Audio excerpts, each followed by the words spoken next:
Okay, today I'm going to show you how to remove the tile leveling spacers. These are Raimondi tile leveling spacers. I've got a couple videos on the install process, but nothing about removal. Here I got a double-sided mallet.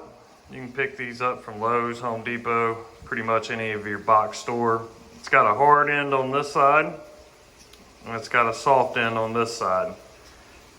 Definitely, only time you want to hit your tile with any kind of mallet is on a soft side.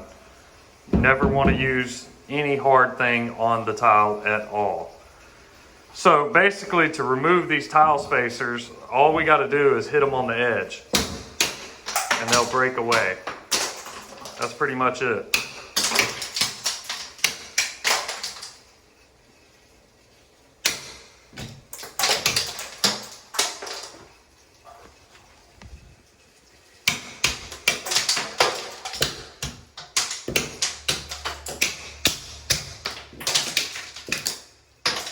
Sometimes when you get over in the corner, there's not enough space to actually hit it.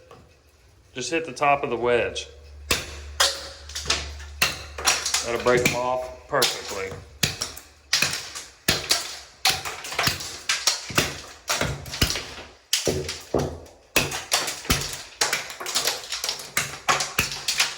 And that's it. That's how you remove the tile spacers. Subscribe to my channel. Please shoot some comments. Thanks for watching.